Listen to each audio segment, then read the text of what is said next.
Welcome to the Financial Freedom Secrets Show. This is your host, Jackson Millan, the Wealth Mentor, helping business owners create financial freedom faster by mastering the language of money. Want to see how well you're tracking towards financial freedom? Complete our 40-point financial performance scorecard at wealthhealthcheck.com.au. That's wealthhealthcheck.com.au. The average score for most business owners is 18 out of 40.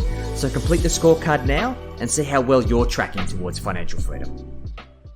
G'day guys, this is Jackson Millan, the Wealth Mentor, and we're here for another episode of the Financial Freedom Secrets Show.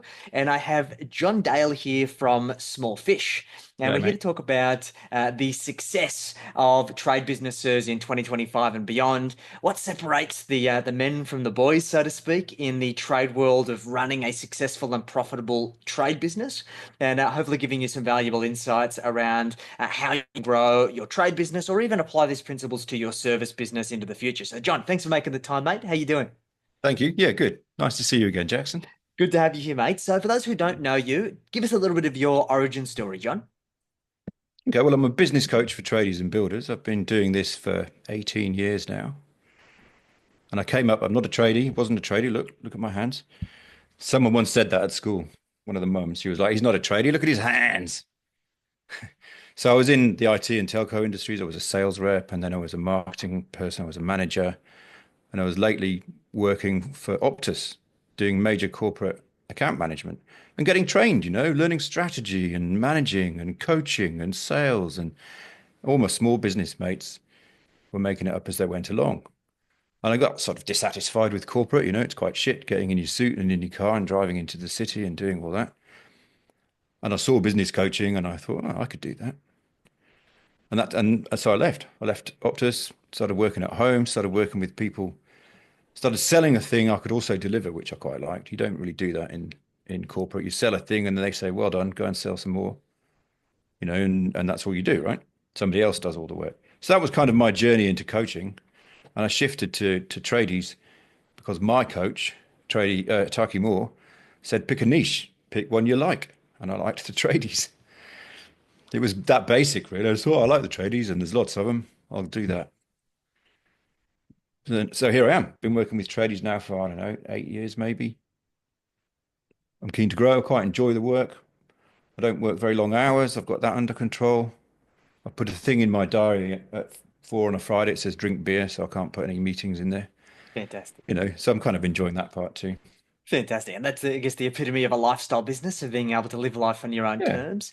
But that seems to be very different from the lives of many tradies. Like we're very fortunate. We work with a lot of trade businesses as well to help them sort out their money game and get their profit and wealth sorted. And they tend to wear this hard work as a badge of honor. Like if they're not swinging the hammer around their head, if they're not on site, they're not doing the work, then they're not successful.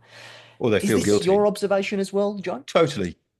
I would say they feel guilty or like they're cheating somehow, or like their guys won't respect them. If they're not on site, they sometimes think that working on the tools is the real work, and then all the other stuff is the kind of not the real work and somehow has to fit around the real work, or they feel like their customers expect them to be there. All those things combine to make it really hard for them to be doing the real work. And I'm known for saying that's not where the money is. When you're on the tools, you're really just saving yourself $40 an hour or $50 an hour or whatever you're paying people, and you're not making money. That's all you're doing. So don't do that. I said that to somebody once and he told me to fuck off. And that's the great thing about working with tradies. They don't pull punches, and they can sometimes be a little bit stubborn in their ways. So given that you've been doing this for almost 2 decades now, mate, I'm sure you've seen what the most successful businesses are doing, particularly in this climate, because it's not easy out there. Although there's an abundance of work, it's not easy. So what are the best trade businesses doing at the moment to be successful in your world, mate? Enough marketing. They're doing enough marketing. So many tradies that I know do it skinny, They don't do very much. They even say terrible things like, oh, no, I don't really do marketing, John. I get most of my business through word of mouth, as if that's a bit of a badge of honor, as if it's kind of a reward for being good, which it kind of is, but it dries up too, right? You need to be out there shaking trees or spending money on advertising or meeting and building relationships with referrers or whatever it is that is your chosen route to market. You need to do enough. It's a numbers game, You need to ask enough people to look at your thing to fill a funnel or pipeline of work so that you can be confident work's coming in. And people don't, I've heard so many people say things like, oh, well, I've got these two jobs. I'm pretty sure I'm going to get them both. And then boof, they've both fallen over for no real reason apart from they fall over. And then you've got nothing and they're shitting themselves, and that they ride that roller coaster of busy, not busy, and when they're busy with work, they're not doing any marketing. And then when they're not busy with work, they're anxious and worried about money and that's no fun. No, it's not, mate. And it's interesting. It seems to be the two things that start with M that tradies abdicate responsibility. It's marketing and money. Yeah. And no wonder you and I get along, mate. Yeah, really. So why do you think this is that tradies don't want to take ownership of their marketing specific? Because like what I commonly hear is that most tradies are disgruntled because they've outsourced marketing to an agency. They're expecting leads. They're throwing money into Google AdWords. Maybe they're doing some SEO, but Yeah. it isn't necessarily yielding them results. No, looking at funnily enough, I had an example of it just the other day, and you said the word before, abdicate. Mm, They do it with we all, well, no, not they, we. It's a natural thing. Most of us do it. We delegate a thing, and then we park it. All right, that's delegated. I'm busy. I'll go and do my other things, mm, and I'll expect that to perform and do its thing, right? Whether that's delegating a task to a staff member or our AdWords to an agency or what. And we just kind of forget about it, and then we come back to look at it later and go, "Oh, it's not working how I hoped." Right? We've all done it, right? I'm sure you have yes, too. I have. certainly. Yeah. And I saw a guy, an ex-client of mine, came back to me after 2 years of not being a client and said, "Can you help me look at my SEO? Can you spare me a minute?" And I said, "Yeah, of course." He said, "Am I getting good value from it? I don't feel like I'm getting any leads. I'm at position 17. I won't tell you who he is or who the agency was, but but I know the agency. I referred him there. I know they're good people. I know they take their responsibilities seriously and know their stuff. But he wasn't getting leads and he wasn't getting hits really, not in any meaningful sense. And it was because he'd neglected it. He'd pay them his money, 2 or 3 thousand a month for 2 years, and then forgot about them. So he wasn't interacting. They were still looking for leads for a plumber when he really wants bathrooms. Like there was a disconnect there. And he wasn't holding them accountable. He wasn't asking them what they were doing. He wasn't saying, actually, let's get bathroom leads. He was abdicating. And Yes. that's reasonably common, I think. Yeah, that makes a lot of sense. So Yeah. aside from SEO, are there any other strategies around marketing that the best trade businesses are getting the most success with in the Yeah. current market? Yeah. And it's a weird one because everyone hates it, but I call it relationship marketing. Mm, But there's marketing where you spend money, like SEO and AdWords, and there's marketing where you spend time and you call people up and you go for your coffees and you build relationships so that people either give you work repeatedly or they refer work to you. So if you're a builder, it might be architects. If you're a maintenance trade, it might be property managers or strata managers. If you're a construction subcontractor, it's builders, depending on which part of the industry. There's a fair list. And for many people, for many of my trades in particular, I think that's probably should be their biggest focus. yes. And then again, that's the easy bit to be skinny on, right? I have a thing called the TT report, which is the today tomorrow report, which is how many calls did you make today and how many are you going to make tomorrow. And I'm doing it. I'm doing it myself, actually. Look, there's actually Fantastic. mine. This isn't even a setup. That's actually just sitting there. And I ask them to fill it out. I'm doing it as well to take the medicine myself, And so how many calls do you make every day to try and drum up work? How much time and effort are you putting into it? And I'm constantly getting people come back and go, "Oh, I made my calls and I got a good deal," or, There you go. my funnel's full or something. And they all will nod and go, "Well done." We all know that we should do more. They all know they should be doing more. It's really difficult. It's a difficult, horrible thing to do, calling people up. Nobody wants to do it. So they defer it. They'd all rather be on the tools or managing jobs or in their comfort zone somewhere, not Yes. ringing up somebody who might tell them to get lost, you know. And it's just part of it, right? Success in business isn't all that easy, um, but No. it's simple and it's being prepared to do the things that others are not.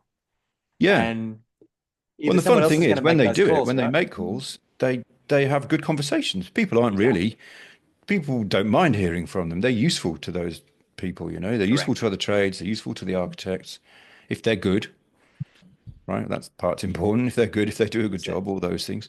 But so they're not getting a hostile response usually. They're getting quite a welcoming, you know, door open kind of opportunity Yes. if they make a few calls and play the numbers game and are a bit consistent and all those things. So that's the main thing for in terms of marketing. That's the main thing Okay. I think for people. And is Yeah. there a best practice in terms of the number of calls that you set as a KPI per day or per week, John? No, I haven't. I've stayed away from that. I'm not really a fan of KPIs, so I tend to go measure and see what you learn and then Yes. make a decision. So it's usually more, do you know, and it depends how big you are and how many jobs you want. So I've got a client with 30 people, and they need to be doing a lot more calls and winning a lot more jobs than a Of builder course. with 3 people who wants two a year or five a year or something. So Makes so sense. there's no kind of one hat fits all number for that. Okay. More though, definitely more. And look, I think the interesting part, particularly in this economy where sentiment is waning and people are concerned, relationship marketing has more bang for buck than other forms because Yeah, it's those depth of those relationships that provides peace of mind, and typically that results in more opportunity. So, guys, if you're sleeping on that, get into it because there's a ton of opportunity there. So, on the yeah. flip Whether side you're here, a tradie John, or a builder or not, it's exactly for probably every useful. business, Yeah, it's super valuable. So, on the yeah. flip side, it is a tough market out there. There's no shortage of work for tradies. However, it's not easy. I Where think it's changed recently from being, you remember a little while ago, you were fighting work away, right? There was all the money around from the subsidies yes, and that's changed. That's gone. I feel like it's gone back to normal, and now you have to work a normal amount for your work, interesting. as opposed to So, 2 or 3 years of it didn't matter. You didn't have to do anything. so where are people tradies doing it the toughest at the moment, do you think, mate? And what are they doing to fix it? The tougher, there are two, I don't know, negative impacting factors happening, right? There's a shortage of tradies, so that's a common response. I can't find the good ones, and margins and pricing. There's all this downward pressure out there and noise for on the tradies to say you can't charge more, and then along come people like me and probably you and say you can't operate on margins like that, mate. Don't do that. You can't. What? Why would you bother? Why wouldn't you go to the beach and walk on the beach and be broke? You know. So so they're the two main things: not charging enough, finding it hard to find people, and probably the other one is not working on the business enough, which is a horrible business coaching cliche, but Yeah, true all the same, isn't it? You know, I'm in there on the tools, or I'm doing low value work and deferring this important stuff and struggling to change that paradigm. They're probably the biggest factors frustrating people. If you can charge enough and if you can bring enough work in, then there's money in that you can use to pay people to do things. So you can get your workload under control, you can scale, you can build the systems, and you can roll. But if you don't do that, if you're not charging enough and you're on the tools and you don't have enough time, money and time, right, are our constraints really, of aren't they? course. Exactly. Look, that's why Yeah. team is so important, and I think charging what you're worth. So let's Yeah. talk a little bit about team because it's definitely a soft spot for many. How are the most high performing trade businesses attracting those A-player people and filling Yeah. those roles? The way people normally do it is probably the way we normally do it, which is we come across somebody and we go, "You seem great." Somebody recommends us or introduces us to a friend, or we have a friend and we hire them kind of informally. And that's a bad way, of course, right? Because we tend to overlook everything. We tend not to be diligent and check references. So I teach a system, which is kind of write the job description, write what you want people to do, write what you want them to be like, run a great ad that talks about the job and the attributes you want, and then interview and screen for the attributes, for the skills and attitudes and things that somebody has, and then check references and then hire. Most people go, "You seem great," and shake Yeah, hands and talk about the money and then they move on, right? And then they come back and they go, "Oh, that didn't really work out. You can't get good trades."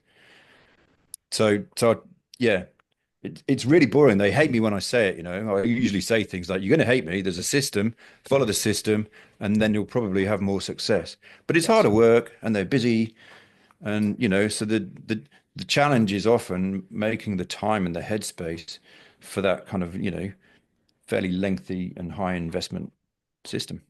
Same thing, right? It's just follow the system and do what other people aren't prepared to do, and you get a better result. So I think that makes a lot of sense, mate. Yeah, yeah, let's talk a little bit about pricing because this is a point that we harp on about a lot. We do a Me lot of too. work on this, Yeah. and it's a soft spot because, as you already said, that common rebuttal. I can't charge more. Joe Blow down the road, who is just on his own, is undercutting, and I don't know how he makes margin at that Oh, price.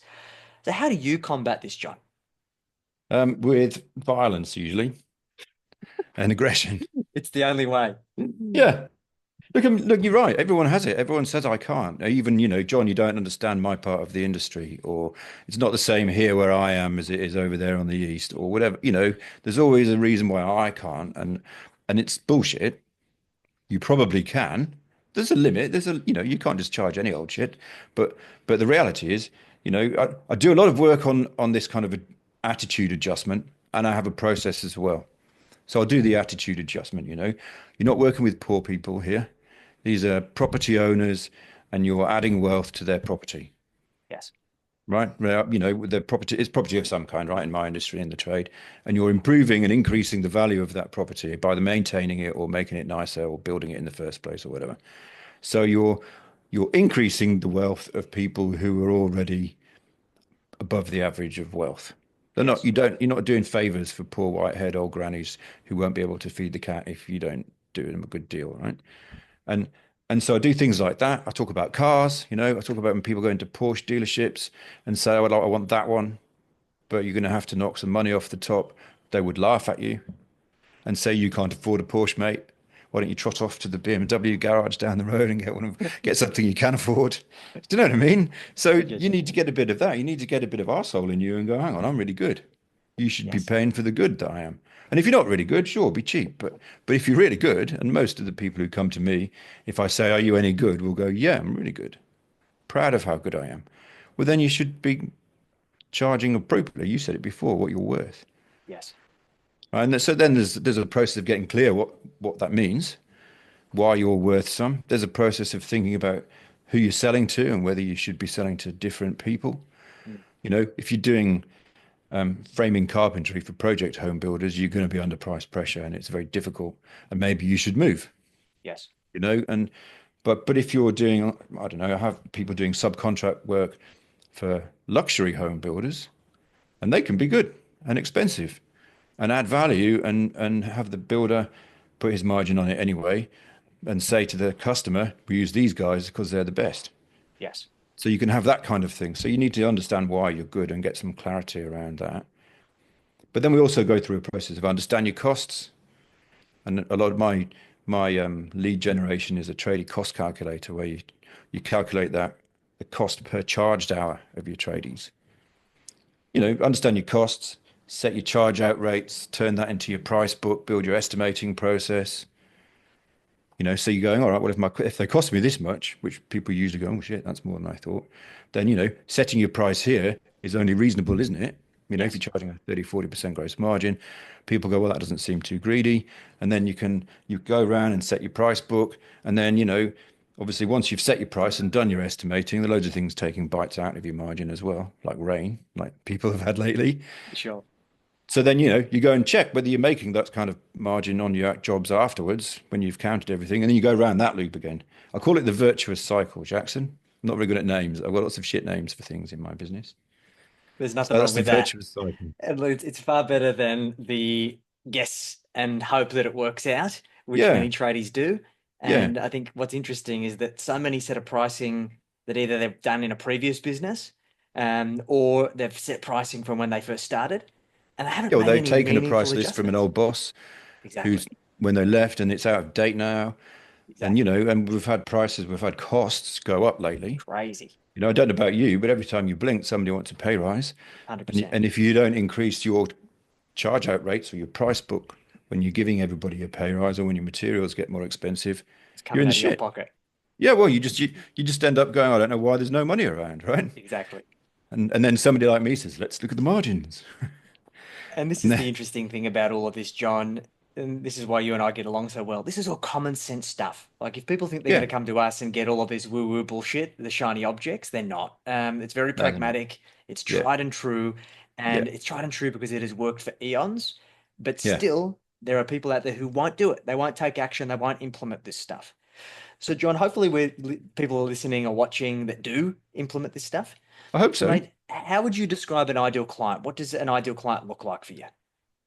Well, they run a trade business. They've got a little bit of scale. They're up past 30K a month. They want to grow. They've they feel like they've got something to bring to their market, you know. They're not scratching around wondering why everything's so shit. They've got some opportunity that they can see and they want to take it. And you know, they're probably busy, they're probably working hard, they're probably on the tools and know they shouldn't be all the time. You know, they're my people, really. Fantastic. They mostly say to me, I'm good at my job or I'm good at my trade and I'm not that good at business. And I usually say something along the lines of what you just said to me, which is, you know, it's okay. You just don't know. Once you learn it, you'll be fine because it's not that hard. I'll teach it you. You know, you'll be fine, right? Learn the stuff, make the changes, and business can be nice Bang or on. nicer. They Exactly. usually want, you know, they usually want to grow, make more money, not work so bloody hard, not feel like the business is so dependent on them, be able to leave the guys to look after themselves without worrying that it's all going to fall over. Beautiful. So, if Yeah. people are watching this and they want to get in touch with you, mate, what's the best way for them to get in contact? Smallfish.com.au. There's a chat bot on there. Book a call. You can have my mobile. It's 0402 259 209, but it's on Smallfish. It's everywhere. So Awesome. smallfish.com.au. Yeah. Fantastic. We'll include the links in the show notes. And guys, remember, a good idea in theory remains exactly that, just a good idea until you put it into practice. So if you need help with the business strategy side of things, help you Yeah. learn those skills that are going to help you grow your business, make sure you reach out to John. And if you need help with maximizing your profits, building personal wealth, and optimizing your tax, feel free to jump on to wealthhealthcheck.com.au. That's wealthhealthcheck.com.au. Complete the financial performance scorecard, and let's help you get financially fit. John, thanks for making the time, mate. Look forward to catching up again soon. Thanks, Jackson. I enjoyed that, mate. Enjoy the day.